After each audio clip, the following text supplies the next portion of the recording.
గరిడేపల్లి మండలం కీతవారిగూడెం గ్రామంలో రాయనిగూడెం ప్రాథమిక వ్యవసాయ సహకార సంఘం ముందు అఖిలపక్ష ఆధ్వర్యంలో రైతులు ఆందోళన చేపట్టారు. సొసైటీ చైర్మన్ అవినీతి అక్రమాలకు పాల్పడ్డాడని అతనిపై విచారణ జరిపి చట్టపరమైన చర్యలు తీసుకోవాలని డిమాండ్ చేశారు. అనంతరం సీఈఓకి వినతి పత్రం సమర్పించారు. గరిడేపల్లి మండలం కీతవారిగూడెం గ్రామంలో రాయనిగూడెం ప్రాథమిక వ్యవసాయ సహకార సంఘం ముందు అఖిలపక్ష ఆధ్వర్యంలో రైతులు ఆందోళన చేపట్టారు. సొసైటీ చైర్మన్ అవినీతి అక్రమాలకు పాల్పడ్డాడని అతనిపై విచారణ జరిపి చట్టపరమైన చర్యలు తీసుకోవాలని డిమాండ్ చేశారు. అనంతరం సీఈఓకి వినతి పత్రం సమర్పించారు. ఈ సందర్భంగా అఖిలపక్షం నాయకులు మాట్లాడుతూ ఉమ్మడి నల్గొండ జిల్లాలో రాయనిగూడెం సొసైటీ అభివృద్ధిలో 2వ స్థానంలో ఉంది. ఫిబ్రవరి నెలలో చైర్మన్పై కలెక్టర్కి వినతి పత్రం సమర్పించడం జరిగింది. రాయనిగూడెం సొసైటీ ఉపవిభాగమైన వెలిదండ సొసైటీలో ప్రహరీ గోడ నిర్మాణం చేపట్టి 6,62,000 రూపాయలు డ్రా చేసినాడని అఖిలపక్ష ఆధ్వర్యంలో రైతులు ధర్నా చేయడం జరిగింది. ప్రహరీ గోడ నిర్మాణం 70,000 రూపాయలు ఖర్చయింది. మిగిలిన పాత గోడకి కూడా రంగులు వేసి బిల్లు డ్రా చేశాడని రైతులు ఆందోళన చేశారు. లాభాలలో ఉన్న సొసైటీని నష్టాలలో తీసుకువచ్చిన ఘనత చైర్మన్కే దక్కుతుంది. అవినీతి అక్రమాలకు పాల్పడుతున్న చైర్మన్ని తొలగించాలని డిమాండ్ చేశారు.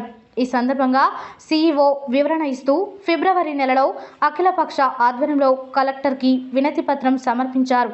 చైర్మన్పై విచారణ పూర్తి చేసి పై అధికారులకు సమర్పించడం జరిగింది. పై అధికారుల సూచనల మేరకు చర్యలు తీసుకోవడం జరుగుతుందని తెలిపారు. డబ్బులు అందిన పిఎస్సిఐ చైర్మన్ వెంటనే రైతుల డబ్బులు అందిన పిఎస్సిఐ చైర్మన్ వెంటనే అక్రమాలకు పాల్పడ్డ పిఎస్సిఐ చైర్మన్ను అవినీతి పరుడ పిఎస్సిఐ చైర్మన్ వెంటనే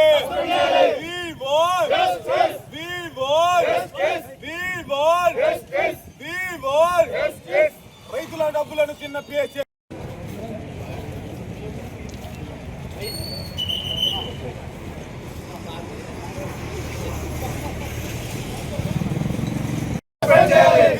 చైర్మన్ వెంటనే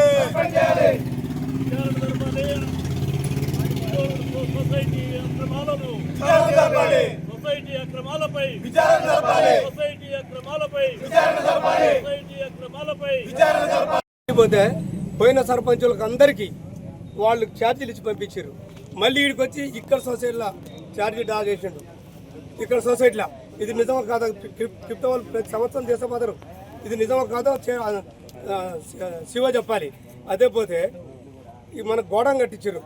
ఈ గోడౌన్ని గడిపెల్లి కిరాయికి ఇచ్చారు. గడిపెల్లి కిరాయికి ఇస్తే కిరాయి ఎళ్ళకి రావాలి, సొసైటీకి రావాలి. సొసైటీ రాకుండా ఆయన చైర్మన్ తీసుకొని జోబులు వేసుకున్నాడు. దీనికి మాట్లేదు ఆయన లేదు. 140 రూపాయలు డ్రా చేసిండు. ఇలా ఇంకొక ఉద్యోగస్తులు ఇలా ఒక దొంగ ఉండి ఒక దొంగ ఈ దొంగ 2 బకెట్ రంగు తీసుకొచ్చి చుట్టూ పూసి వేపించుండు. ఆయన దొంగర్ శ్రీనివాస్ ఆయన దొంగ ఇల్లుండు. ఆయన తీసుకొచ్చి మొత్తం రంగేసి వచ్చిన వాళ్ళకల్లా ఆయన చెప్పడం ఏంటంటే మొత్తం ఈయనే కట్టిండు. లింగయ్య గారు ఎడిపోయిండు, గురవయ్య గారు ఎడిపోయిండు. వీళ్ళు ఎందుకు కట్టలే? వీళ్ళు కట్టిర్రు. దీనికి పాతానికి రంగులు వేసి ఈ పని చేసిర్రు. తర్వాత పోయిన సర్పంచ్ గారు 2 సంవత్సరాలు చేస్తే 60,000 ఖర్చు వచ్చింది. ఈయనకు సంవత్సరానికి 1,20,000 వచ్చింది. ఇప్పటికి ఎందుకు వస్తుంది?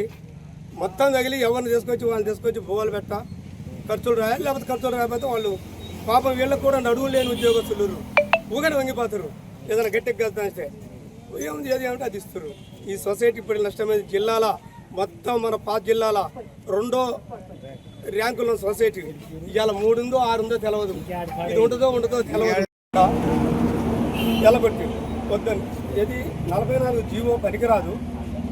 44 జీవో తీసుకోవడానికి హక్కు లేదు. ఎలగొట్టి సర్లే నిజమే అనుకొని మేము కూడా పై రాకపోతే అప్పుడు గొంగడు రెడ్డి ఉండే. ఆ రెడ్డి పేరు ఈ సొసైటీలో పనిచేసి సుమారుగా 32 సంవత్సరాలు చేసిన సొసైటీలో 32 సంవత్సరాల్లో ఈయన 8వ సర్పంచ్. ఎవరు ఇంత దుర్మార్గంగా చేయలేదు.